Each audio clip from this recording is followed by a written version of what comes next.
Karthik and I'm from Bangalore, mom to a teenage boy, a long distance cyclist, and a certified fitness and yoga instructor. I also enjoy dabbling in powerlifting and various forms of dance. By education, I am an electronics and communications engineer who's worked in the technology sector for over a decade. Cyclonet presents story of an extraordinary daredevil ultracyclist, Grinchna Karthik, fondly known as Greeny. Greeny is an extraordinary cyclist who brings accolades to the Indian cycling community. She is the only Indian woman to have successfully completed ISAN 2020 in Thailand, an extremely challenging ride of more than 2000 kilometers. Greeny is unstoppable. Cycling has always been a passion for her since her childhood. She enjoyed cycling with her son also. And cycling for fun turned into a serious pursuit later after she got into randomneering. And then the sky was the limit for her. Hello, my name is Gautam and I'm in the 8th grade and I just wanted to share a few things about my sporty mom.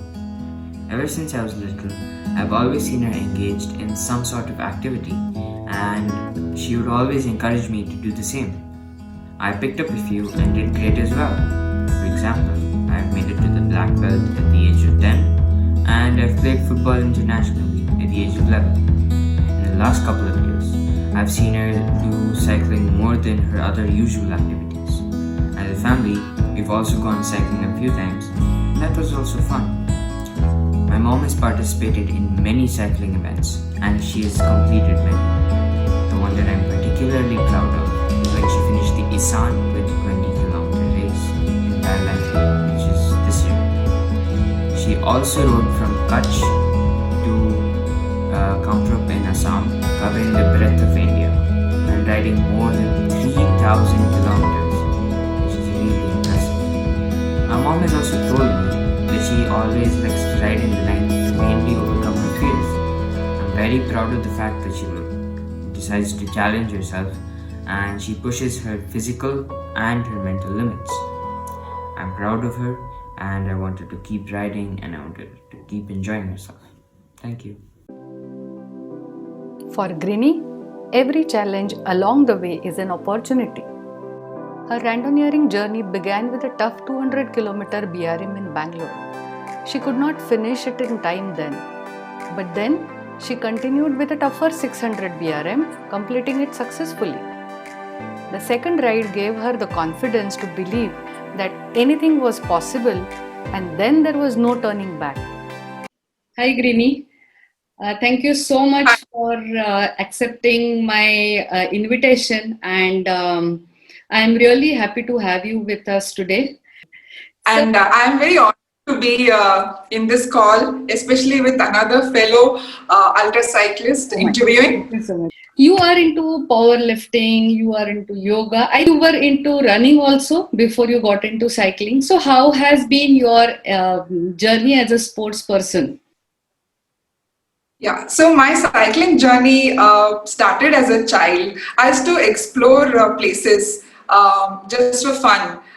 During vacations, I used to go out of the house, like nearby places where I lived. During engineering college days, when a lot of people in college, they used to get like fancy bikes and Kinetic Honda and all that. From Bangalore, I took my bicycle to Davangere, where I did my engineering. But it was amazing to explore a city on my bike. So once I finished college, it was like very difficult in the workforce. At some point when I moved to the US during work, I found little time. I went to a store called Walmart and bought a bike off the rack. And then office used to be like 2 or 3 kilometers, very close by. And I used to go. And after that, again, it was difficult to get back into cycling. And it was only when we came back from the US in Bangalore, I got back, I bought a bike again. And I used to drop my son once in a while and then found a bunch of friends who used to go out cycling on the weekends. 2014 was when I got back into cycling. On weekends, we used to cycle with friends and stuff like I that. think probably that's the reason Gautam has always been seeing you on bicycle, and that's his motivation. So cycling for fun, cycling for exploring places, enjoying with sun, and then getting into serious cycling. So how did you find this leap? And because I think that requires lot of motivation, that grit and determination. So when you got back into cycling in 2014, how did you get introduced to randonneering? So in the place where I stay, the community, a lot of interesting people who would volunteer for various causes. And one of the things that came up in our community, this was around 2016, 2017, was the Open Street Initiative. And so there was this mandate from the government. It was one of the very fascinating things done by the government of Karnataka. And DULT, it's called the Department of Urban Land Transportation. They had started this initiative called Cycle Day, and for 3 months, a Residents Welfare Association could take up this initiative, organize a cycle day, and so I was quite interested, and I was part of the organizing committee for this event. We had like 500 people come out on the street, Oh, and we had police protected cycle route. People could cycle freely, and kids could play on the streets, like draw that hopscotch and play on the streets. So we had very interesting thing like that come up. And then slowly I came to know a lot of other people in the community who are doing long distance, and that is when I heard about brevis. okay. So in 2018, I thought I should start. Maybe attempt to 200. So longest I had done around then was about 150, and I thought let me try at 200. But you know, things coming together was quite difficult because my husband used to travel very often, and my son was still small, so it was difficult to figure out when how to get to a brevet, how to get to a start line itself. You know, there's so much of preparation, especially as a woman, what you need to do to get to the start line. So there was this tough event. I think it's called one of the toughest 200s in Bangalore. So it's called the Ancheti 200. I did not know that it was the toughest. So I found that it was available, slot was there, and I thought, okay, let me sign up for this event and let's see how it goes.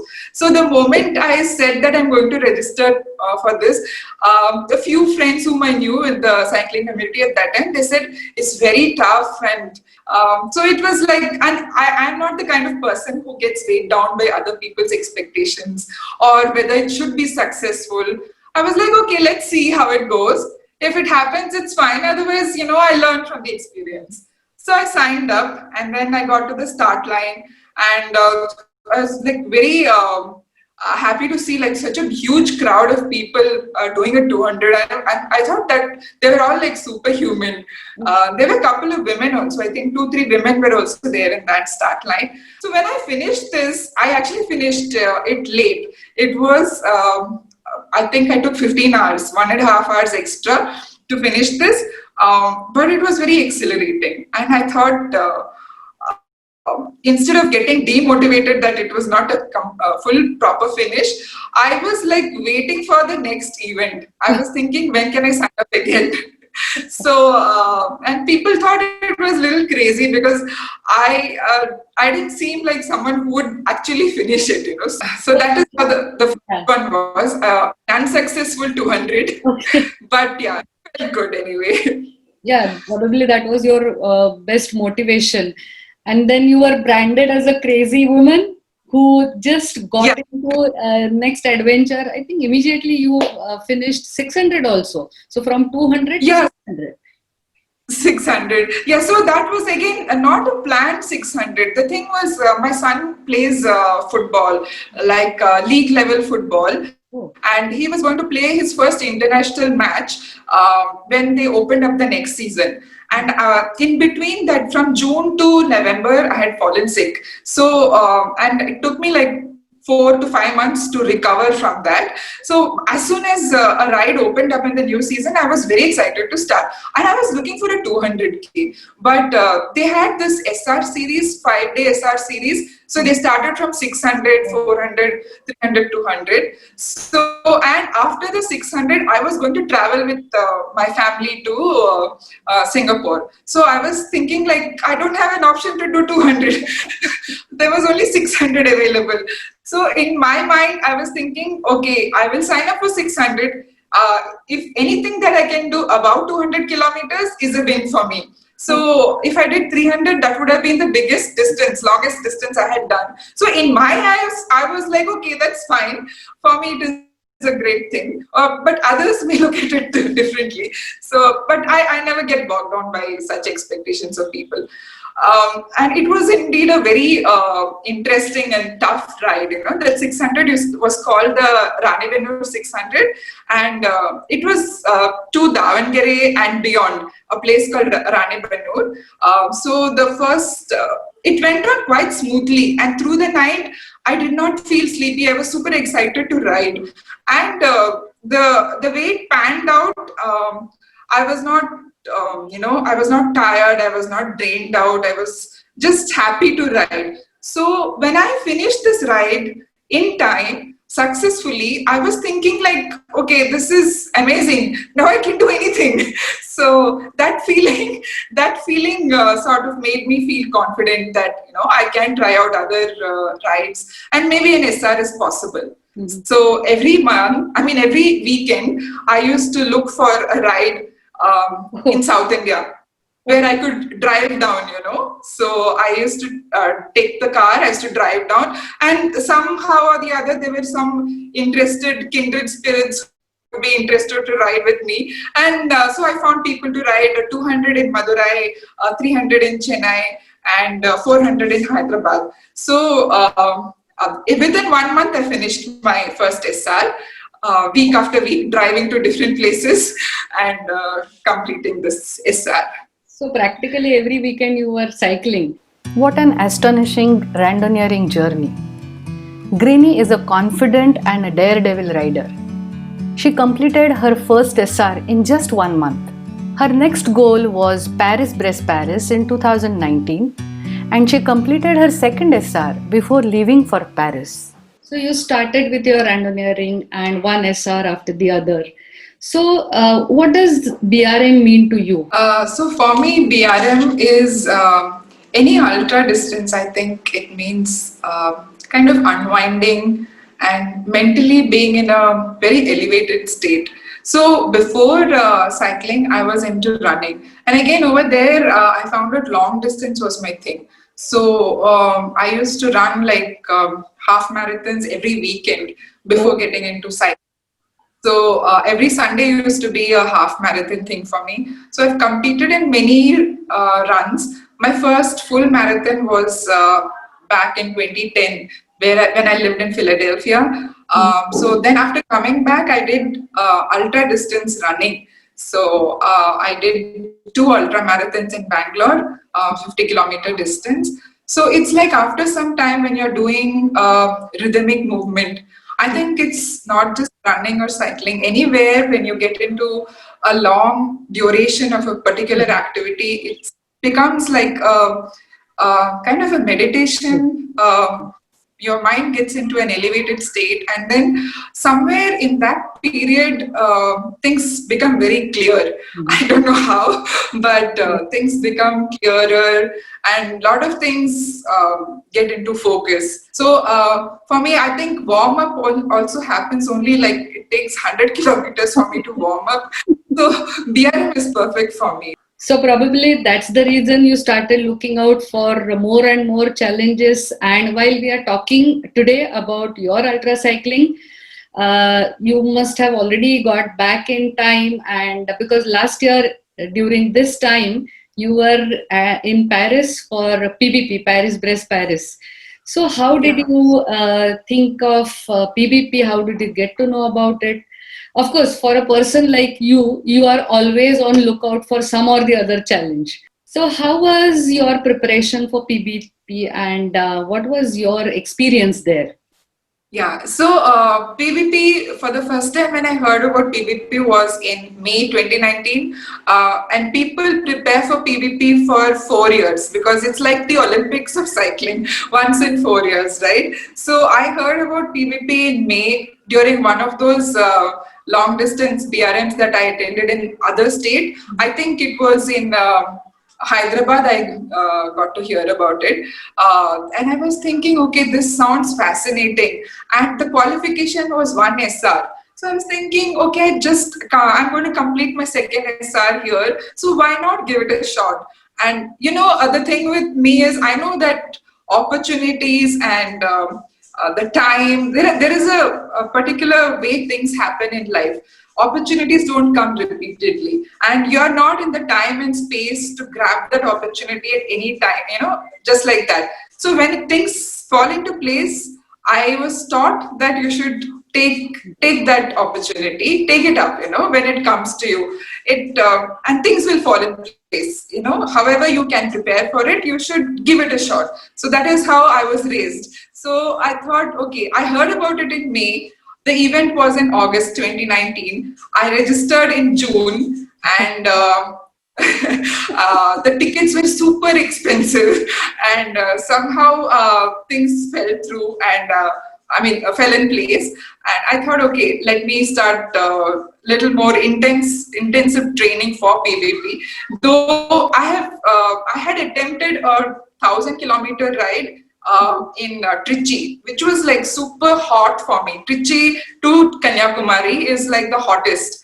And around, I finished the halfway point and I came back to a place called Kutralam. And I had like horrible saddle soreness, and I stopped at that point. So mentally, I was, ready to ride. Physically, I was okay, except for the saddle soreness. I could not sit on the saddle. So that was my longest. That was like, apart from the 600 BRMs, that was the longest I had signed up for. And it was a DNF. And that was my first ever DNF. I had never DNF'd even in a run before that. 10 years of running, I had never given up. I'm a sort of person who never gives up. I might be the last. I might finish the last. Like my full marathon experience in Philadelphia, I was so slow that my husband and son were waiting in the finish line. It was snowing in November. I was so slow. The sweep vehicles that clean up the road, they were beside me. And my son was like, Mom, why, where were you? Everybody's come and gone. They've already gone home. I thought there was a sale. Did you go for shopping? So that was how slow I was. So I was always taught that you start something, you finish it. So in cycling, it was all new to me. So that was my first experience with the DNF. And then I thought, okay, I should take it in my stride and figure out what are the things to do. So I changed my saddle, couple of fixes on the bike. I did some 3 to 4 bike fits at different places in Bangalore. Figured out the saddle, kind of, chamois cream and stuff that I need to use. So those are all the things that I needed to iron out before, getting into the intensive training part itself. So once that was figured out, I started looking for, a rolling terrain, hills that I could train in. So there was this place, there is this place called Yerkad, which is close to Bangalore, which is about 250 kilometers from Bangalore. There was a friend of mine, we used to train together. So we used to, we went overnight, cycled overnight, and reached the base of the hill early morning, and then climbed the hill, and then 22 hairpin bends.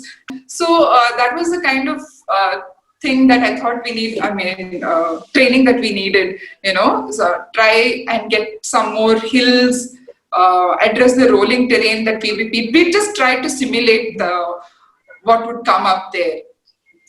So apart from that, again, I continued doing like BRMs every weekend. 1200 PVP was still going to be the longest distance that I had attempted.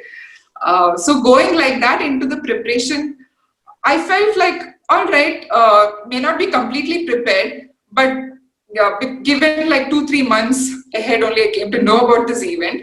So we went into it mentally, going in with like, okay, it might be a late finish, but never mind. Let's try and attempt. At least go with that, hopeful. Once we landed in Paris, the cycling culture in France is like an eye opener. Is so amazing. People respect cyclists so much. It's difficult to believe that people have so much regard for cyclists. And it's like a festival. Every village puts up something, decorations, and people come out and set up stalls outside their house where they have food, free food, drinks, and stuff like that for people who are riding. That is a kind of cycling culture that is there in France. It was very nice to start out, riding itself. For me, the cold is one thing that a lot of us Indians face difficulties with. But in my case, I had always had issues with heat. So I did not find Paris very cold as such. And I've also lived in cold places before. So then we also had a little bit of rain during PBP. So in my case, what happened was there is a place called Brest. PBP is Paris, Brest, and back to Paris, right? So I finished the first leg, and while coming back on the second leg, near 740 kilometers, there is this point, control called Loudiac. So at that, just before that control, there is a steep climb. And as I was climbing there, I just fell down to the side. I don't know what it was. There was a small rock or something in front of me. I hit that and I fell to the side. And my cycle fell on the pedal, and I lifted the cycle. I was okay. I didn't have any issues physically, or nothing happened to me when I fell.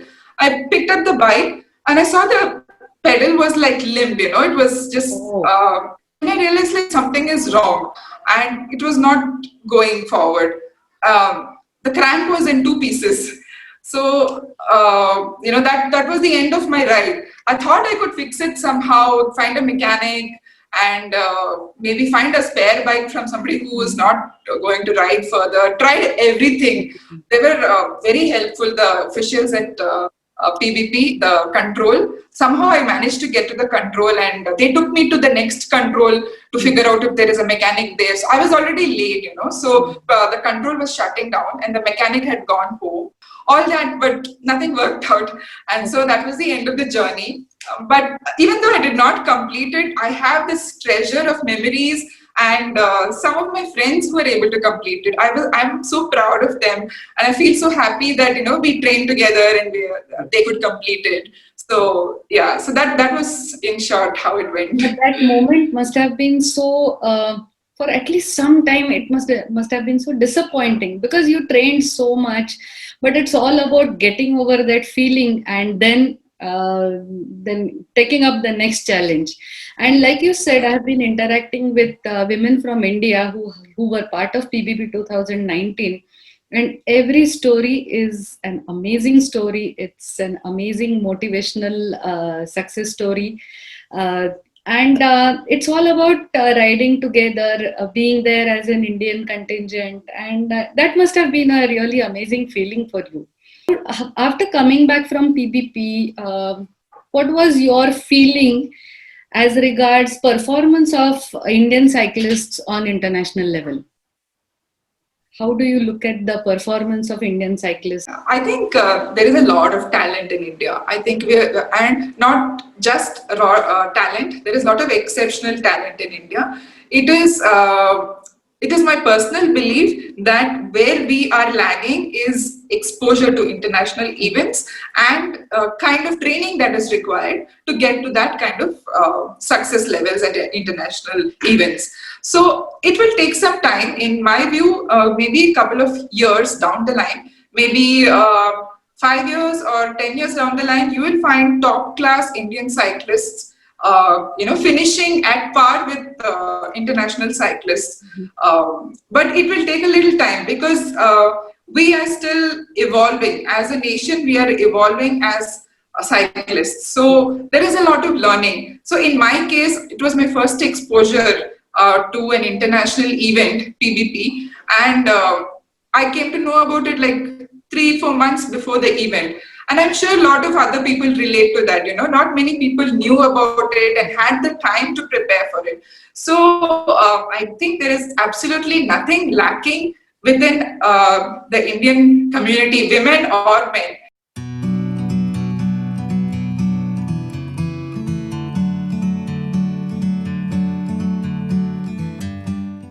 Greenie is a challenge seeker, and the next one on the list was a mighty Kutch to Kamakhya ride of 3,000 kilometers, traversing the breadth of India from Kutch in Gujarat to Kamakhya in Assam.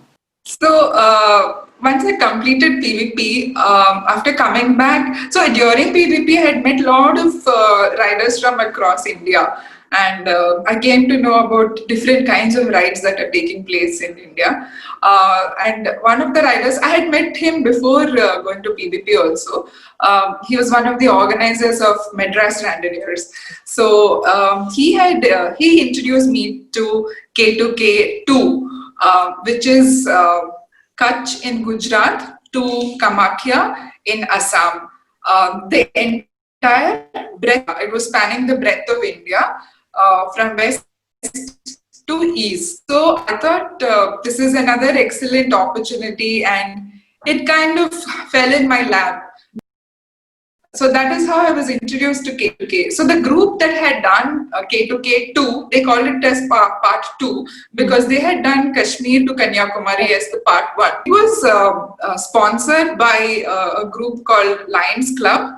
And so they had already scanned the route and done the route recce and figured out where to stop, the hotels and everything. So it was not like a regular BRM kind of event. So this was my first experience of being part of a group where there will be a support vehicle and sleeping overnight, and all these are luxuries. So when somebody who's used to doing BRM, the starting was quite intense because we were in the hottest part of the country. Like Kutch in Gujarat is so hot, you have salt beds on either sides of the road. And when we started, one of our friends who's from Chennai and he's quite used to the heat, he was finding it super hot and difficult. But it was something, it was all right because in the winter, somehow we managed that part. The interesting part about the K2K was we all have this perception, like north of India is quite difficult to ride. It's not very safe for women, and some areas especially are quite dangerous and stuff like that you hear. But lot of things we have to keep an open mind to, so that is where my perception changed. There were places where there were armed people with guns in hotels. The security guard carried this big rifles and they were standing. But they were such nice people, they were very friendly and lovable kind of people. So it changes your perception. It opens your mind. You have to think about, it's not the perception that the general perception that how people are, you don't go with that. So I think that is how it is with travel, right? Anywhere you go, it opens up your mind. It tells you like not to get into those boxes, not to slot people into those boxes. So that is one thing K2K did for me. One thing that I remember, one exceptional thing was like in Bihar. We hear a lot of things about Bihar, like how it's not safe, people are, difficult and dangerous and stuff like that. But my best experience of the ride was in Bihar. The Lions Club president in one of the towns hosted us in her house, gave us home food, prepared home food, and that was the best food we had, in the whole trip. And they were really nice. So apart from cycling, the distance, the preparation, these are the kind of experiences that I look forward to, like interacting with the people and really the one-to-one experience that you have when you're cycling.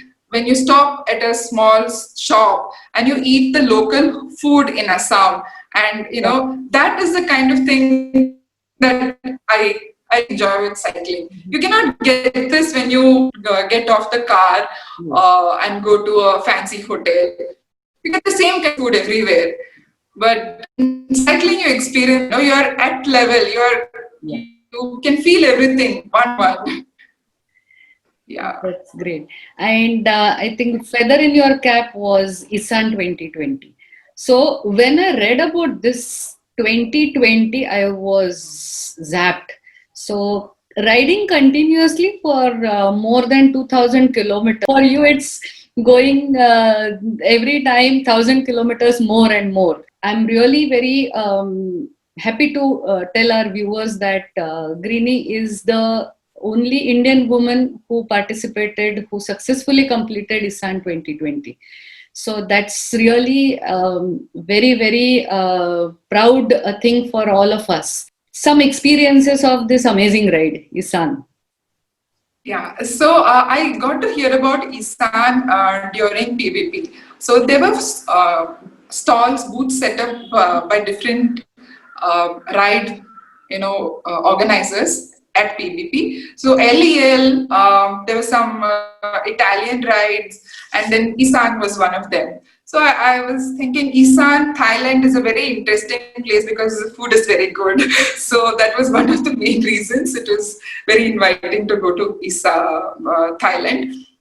So just before going to K2K, I had registered on the site, but I had not confirmed it. And during the ride, I think the last confirmation date was during the K2K ride. While I was riding, I was supposed to confirm it. And I had some network issues in some remote part of the ride, during K2K. And I was not sure whether my confirmation happened for ISAN. And then only when I came back home, I realized that it happened. And then I realized I didn't have much time to train specifically for ISAN. And ISAN is a very intense, very tough ride. For me personally, I think it was tougher than PVP because the elevation in ISAN is very different, and the heat of Thailand is another thing. So these are two things like I'm not very good at. And so I really had to train. After coming back from the K2K2 ride, I had to make sure that my BRM game was still there so that I was ready to get on, ready for ISAN. So after coming back, that was entire November of 2019 was with K2K. Then I had December and January, 2 months to prepare before starting ISAN. So in these 2 months, I finished 1 SR in December, and in January, I finished 3 rides towards the second SR. So I have 1 pending SR of 300 kilometers left before going to ISAN in February. So every weekend, I used to drive furiously to different cities to get experience of a BRM. So BRM was like my training to get ready for ISAN, and it worked very well. And I also, like, along the way, I learned, figured out for myself what works and how I need to break up a long ride, like a preparation for a 600 kilometer ride is very different compared to a 1200 or further distance like 1500 or a 2000. So I had to figure it out for myself. Also the mechanics of the bike and all that. I was a novice, like I did not know how to fill air in the bike when I started cycling. I used to ask my husband to fill air for me before going out. That was in June 2018, I'm talking about, not very long back. So I did not know anything. Then I knew the basics, like how to fix the puncture, change the tire and all that. But that is not enough. When you're going to be self-sufficient, knowing that much is of no use when you ride. PVP taught me that I cannot rely on anybody for my bike. I need to understand my bike myself. So I had to figure out like what is a crank, what is a bottom bracket, how does it work in the whole situation, how things work, what is the mechanics of a bike. I need to understand that for myself. How to fix a broken chain, how you handle that. All those things I had to figure out for myself, and understand that, and carry the right tools with me. I may not be able to do everything in one ride, but at least, I have the things, equipment with me. If something goes wrong, I should be able to fix. So these are the things that you learn apart from the actual preparation, physical preparation of the ride. You need to know these things if you're going to such long ride on your own, So these things happened, and then I got to the start line of Isan in February. So luckily this happened in 2020 before the corona hit. Actually, I think that was just the beginning in Thailand. When we were going, people were already in masks, but it was not the outbreak was not there at all. It was pretty safe, and the culture of cycling in Thailand is very similar to that of France. They are amazing, and the Thai people are very gentle, very nice people.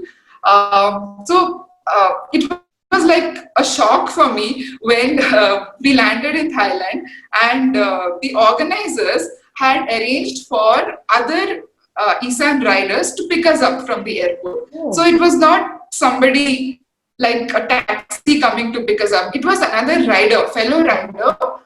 It was a very, very nice gesture, done by this organizers, and I got to know one rider like that. So I had to stop and buy some cycling stuff and all that. He took us to a bike shop and helped me with that.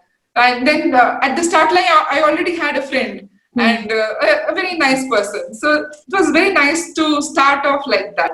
And the entire ride was organized so well. So it was not like you do a continuous ride without sleeping and stuff like that. So I realized how to break it down. And they had like nicely stopped at, they had stops at hotels and various places also.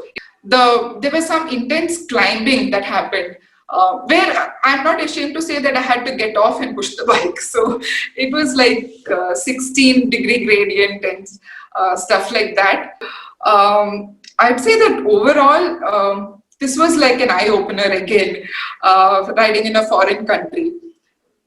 But my experience with the organizers was like the most amazing. Another thing that comes to mind about Thailand is the dogs. Yeah, so India prepares you well for the dogs, but in Thailand the packs are really scary, and they'll come out of nowhere, and they'll come and they'll be like on your calf. So initially I used to ride really fast and be super scared and scream the guts. I also learned a lot about, with some fellow international riders. There was a friend from Hong Kong, a very sweet girl. Another Thai couple was there, who actually, when we stopped at some places, a Thai Pakistani couple. Oh. So they stopped with us, and they introduced us to some interesting Thai food. Street food. There was a festival going on. So we stopped and we actually ate food from the festival. And so some very interesting anecdotes like that. There was, and during the night on, I think the second last day, I met another Hong Kong rider, very interesting person, who gave me feedback on my riding. So I tried, who gave me like, how my cadence could improve and stuff like that. So I actually implemented that during the ride itself. Wow. So that was a very, very interesting and enriching experience, the entire Isan ride. I was surprised myself when I finished it in much shorter time frame than what I expected. I had registered for the 200-hour slot. So, and I finished it in, I think, 178 or 59. Wow. So, and that was including like sleeping. One night I slept for 8 hours. in one hotel. That place was so good. Organizers had booked us in a very nice place beside the river. So I slept well. I knew how to break down the ride so that I get sufficient rest and nutrition, food. So even like very less saddle soreness for a 2,000-kilometer ride. It was pretty interesting how that went, You are a challenge seeker. I think now I can imagine that for every ride you must be looking forward for some new opportunity, like meeting somebody, getting to know about another challenge.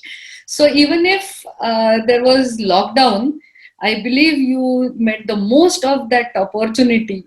So for you, every challenge you are turning it into opportunity. So how after Isan then started the lockdown, and in between, before lockdown started, there was another ride, if I am not mistaken. That was BGB. When was this? Yeah, so just after coming back from Isan, 10 days after Isan was the BGB ride.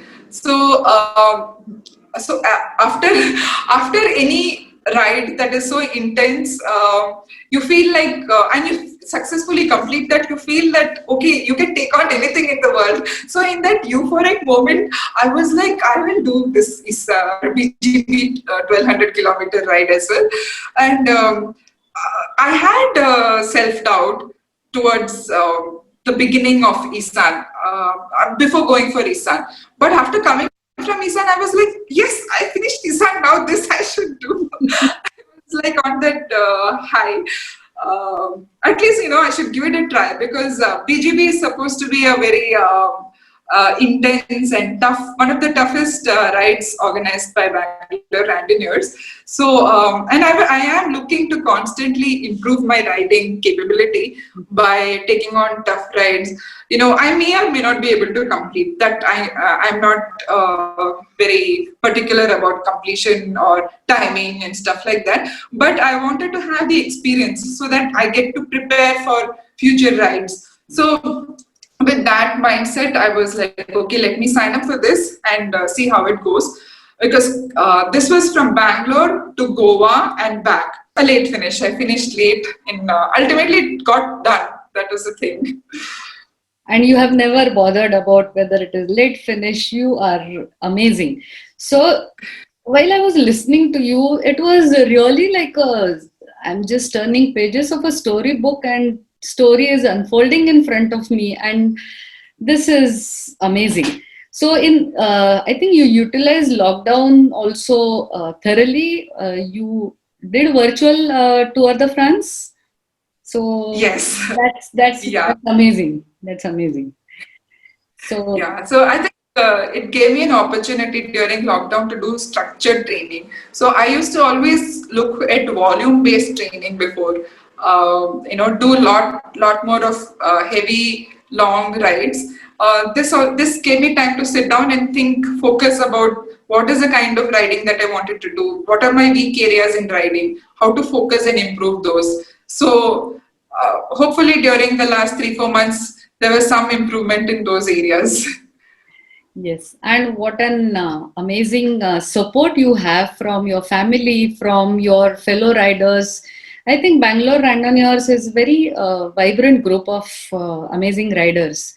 So my Very true. typical question, what next? Because now I believe you should look for an organizer who would be able to arrange a ride for you, maybe 4,000 kilometers. So that's your riding is going to be a challenge for organizers, I must say. So what are your future plans? I'm like not looking at anything specific, but try to get more exposure to international rides. I've registered for LEL in 2021. Not very sure whether it will take place because of this pandemic situation. Yeah, so I am training for riding LEL, which is supposed to be a very, very tough ride next year. Let's see how that goes. Another thing that has come up recently is like G2G, from Gateway of from India Gate to Gateway of India. Wow. Yeah. So this just happened last week. A person called me and asked me if I was interested to join this, doing it on a tandem bike. So that is going to be a new Yes. So all new adventures. All new adventures. new Yes. 1,500 kilometers on a tandem bike from Delhi to Mumbai. So looking forward to that. If things go well in December of this year, that is slated for. So we hope that everything should get back to normalcy very soon so that you will be able to ride that. And best Thank you. wishes for LEL. And it has been really amazing to listen to you. Like I said, this is all stories unfolding in front of us. What a journey. Thank you so much for sparing time. And I look forward for having such interactions.